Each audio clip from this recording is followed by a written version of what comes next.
गुरु के दायरे में, इन मास्टर्स शेल्टरिंग रेस। आज मैं अपनी इस वीडियो सीरीज़ में पहली बार अपनी पत्नी के साथ आपके सामने आया हूँ। आज का जो महाराज जी की दया का किस्सा है वो बहुत ही ख़ास है। उसने मेरे जीवन में बहुत बदलाव किया। महाराज जी ने मुझे एक बहुत सुंदर गिफ्ट दिया, बहुत अच्छा गिफ्ट दिया, जिसने मेरी लाइफ को बहुत बदला। तो महाराज जी ने मुझे वो क्या गिफ्ट दिया वो मैं आपके साथ शेयर करना चाह रहा था। तो मैं सोच रहा था कि किसी बहुत अच्छी जगह पर जाकर इस जो वीडियो को, इस महाराज जी की जो दया के किस्से को आपके साथ शेयर करूं। तो मैं यहाँ फिनलैंड में रोवानेमी नाम का एक जगह है, उसके पास ये एक विलेज है जिसको कहते हैं कि सेंटा क्लॉज का विलेज है। ये माना जाता है कि ये सेंटा क्लॉज का घर है, यहाँ सेंटा क्लॉज रहते हैं और सभी लोग जो सेंटा क्लॉज के में श्रद्धा रखते हैं वो ये मानते हैं कि सेंटा क्लॉज उन्हें गिफ्ट देता है। तो महाराज जी ने क्योंकि मुझे बहुत अच्छा गिफ्ट दिया तो मैं ये चाह रहा था कि मैं अपनी पत्नी के साथ किसी एक ऐसी जगह पर जाकर आपके साथ ये वीडियो शेयर करूं, ये एक्सपीरियंस शेयर करूं। तो मैं यहाँ रोवानेमी में सेंटा क्लॉज विलेज में आया हूँ।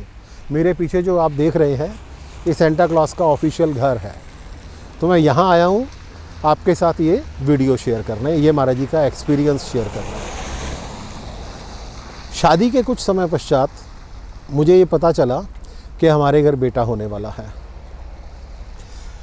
इस एक्सपीरियंस को शेयर करने से पहले मैं आपको एक बात बताता हूँ कि जब मैंने पैदा होना था तो मेरे माता पिता परम संत कृपाल सिंह जी महाराज के चरणों में सावन आश्रम में हाजिर हुए। वो अपने साथ कुछ छोटे छोटे कपड़े जो न्यू बॉर्न बेबी के लिए और थोड़ा सा शहद की एक शीशी लेकर गए थे। उन्होंने संत कृपाल सिंह जी महाराज के चरणों में अर्ज की कि महाराज जी ये न्यू बॉर्न बेबी के लिए कपड़े आप ब्लेस कर दीजिए और ये शहद ब्लेस कर दीजिए, जो मेरे पैदा होने पे पहली बार उन्होंने मेरी जीभ पे मेरी माता ने या मेरे पिताजी ने लगाना था। तो महाराज जी ने बहुत प्यार से वो सब कुछ शेयर किया। मेरे माता पिता ने रिक्वेस्ट की कि डिलीवरी नॉर्मल हो जाए और सब कुछ ठीक हो जाए, तो महाराज जी ने उन्हें आशीर्वाद दिया। जब मैं पैदा हुआ तो मुझे वही संत कृपाल सिंह जी महाराज के ब्लेस किए हुए कपड़े पहनाए गए और मेरी माता ने मेरी जीभ पर वो महाराज जी के द्वारा ब्लेस किया हुआ शहद का एक बूंद लगाया। तो मैं जब दुनिया में आया तो सबसे पहले मुझे जो कपड़े पहनाए गए वो संत कृपाल सिंह जी महाराज के ब्लेस किए हुए थे और जो मेरे मुंह में शहद की एक बूंद लगाई गई वो भी संत कृपाल सिंह जी महाराज का ब्लेस किया हुआ था। तो अब एक तरह से कह सकते हैं कि मैं इस दुनिया में आने से पहले संत कृपाल सिंह जी महाराज के चरण में आ गया था, मुझे वो अपने चरणों में ले आए थे। बिल्कुल उसी तरह से जब मुझे ये पता चला कि मेरे घर बेटा होने वाला है तो मेरी माता ने कुछ छोटे छोटे कपड़े सिले न्यू बॉर्न बेबी के लिए और एक शहद की शीशी ली और मैं, मेरी माता और मेरी पत्नी जो मेरे साथ खड़े हैं, हम तीनों संत राजेंद्र सिंह जी महाराज के चरणों में कृपाल आश्रम में हाजिर हुए। ये जो हमें मेरे बेटे के लिए तारीख दे रखी थी डॉक्टर्स ने वो थी 4 दिसंबर और फिज़िकली महाराज जी ने उन दिनों दिल्ली नहीं होना था क्योंकि महाराज जी सितंबर का फंक्शन ख़त्म करने के बाद अमेरिका वापस आ जाते थे। तो हम शायद अक्टूबर के महीने में संत राजेंद्र सिंह जी महाराज के चरणों में हाजिर हुए थे। तो मेरी माता ने महाराज जी से प्रार्थना की कि महाराज जी ये होने वाले बच्चे के लिए कपड़े ब्लेस कर दीजिए और ये शहद हम बच्चे को चटाएंगे, ये ब्लेस कर दीजिए। तो महाराज जी ने बहुत अच्छी तरह से बहुत खुश होकर उन कपड़ों को देखा। मैं जहाँ तक मुझे याद है महाराज जी उन कपड़ों को देखकर बड़ा मंद मंद मुस्कुरा रहे थे और बहुत खुश हो रहे थे और उन्होंने वो कपड़े ब्लेस किए और हमें आशीर्वाद दिया। तो हमने वही वैसे ही रिक्वेस्ट की मैंने कि महाराज जी सब नॉर्मल हो जाए, डिलीवरी नॉर्मल हो जाए, आप दया कीजिएगा। तो महाराज जी ने कहा हाँ महाराज जी दया करेंगे, सब ठीक रहेगा। अब हम क्योंकि दुनियावी जीव हैं और हमारा जो विज़न है वो बड़ा लिमिटेड होता है, हमें शायद उतनी समझ नहीं होती। तो यहाँ मैंने एक बेवकूफ़ी की।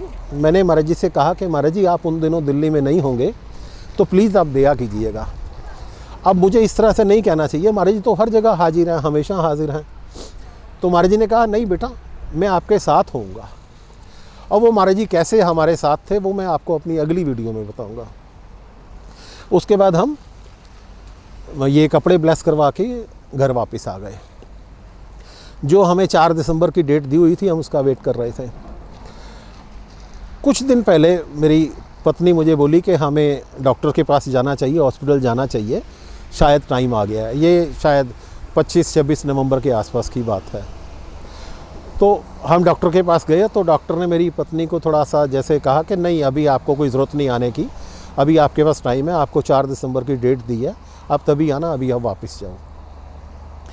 तो हम लोग वापस आ गए जैसा डॉक्टर ने हमें सजेस्ट किया। मुझे इस तरह का कोई तजुर्बा नहीं था इससे पहले कि किस तरह से हमें ये अंदाज़ा लगता है कि अब टाइम आ गया या नहीं आया। तो मुझे ऐसा कोई तजुर्बा नहीं था, बिल्कुल भी मुझे इस तरह का कोई आइडिया नहीं था। 30 नवंबर को मेरी पत्नी को थोड़ा सा एक ये मूड़े से पर बैठी थी तो इसको थोड़ा सा रिलीफ़ महसूस होने लगा, इसकी जो दर्दें थी वो थोड़ा कम होने लगी। और डॉक्टर ने कहा था कि आप 4 दिसंबर को आना, तो इसके दिमाग में था कि हम 4 दिसंबर को जाएंगे। मुझे नहीं पता अंदर से क्या, कुछ अंदर से आवाज़ आ रही थी कि जल्दी हॉस्पिटल जा, जल्दी से हॉस्पिटल जा, एकदम जा। तो मैंने अपनी पत्नी के साथ ये मैंने आपसे कहा कि ये 30 नवंबर की बात है, शाम को लगभग 6 बजे मैंने अपनी पत्नी से कहा कि हमें हॉस्पिटल जाना चाहिए, अभी जाना चाहिए। और मुझे नहीं पता मुझसे कौन बुलवा रहा था।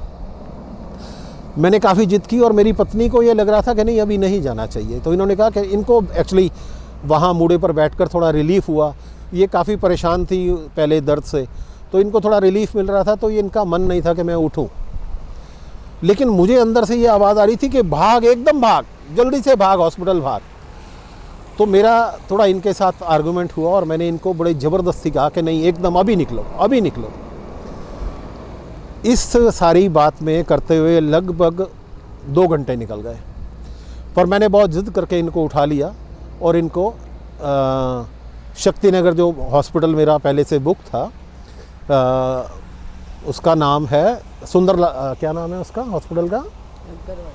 अग्रवाल हॉस्पिटल, जो शक्ति नगर चौक के बिल्कुल पास है। वहाँ डॉक्टर इंदिरा सतपाल थी जो हमारी लिए बुक थी, तो हम वहाँ आ गए। अब यहाँ भी मेरी देखिए बेवकूफ़ी, मैं इनको अपने 2 व्हीलर पर पीछे बिठा कर ले आया। एक्चुअली मुझे बस ये लग रहा था कि जल्दी से हॉस्पिटल पहुँच जा, तो मैं टैक्सी वगैरह की वेट नहीं करना चाह रहा था, उसको बुलाने के लिए इतना टाइम नहीं लगाना चाह रहा था। तो इस सारे में इनको जब मैं अपने 2 व्हीलर पर बैठा कर अग्रवाल हॉस्पिटल पहुंचा तो लगभग 9 बजे का टाइम था। हम ऊपर पहली मंजिल पर गए जहां हमें नर्स मिली। उसने मेरी वाइफ़ को चेक किया। मैंने जाते ही अपना एक कमरा बुक कर लिया जो वाइफ़ के लिए और बच्चे के लिए मुझे चाहिए था। लेकिन जो नर्स थी वो इनको बजाय कमरे में ले जाने के सीधा लेबर रूम में ले गई और उसने मुझे कहा कि आप बहुत अच्छे टाइम पर आए हो, इससे बिल्कुल लेट नहीं होना चाहिए था। ये नर्स इनको लगभग 9:15 साढ़े 9 बजे अंदर ले गई और 11:45 बजे, लगभग 2.25 ढाई घंटे के बाद मेरे बेटे का जन्म हुआ। अब मुझे नहीं पता कि मुझे कौन सी ताकत अंदर से ये एकदम बेचैन कर रही थी कि जल्दी से हॉस्पिटल पहुंच जा, जल्दी से हॉस्पिटल पहुंच जा।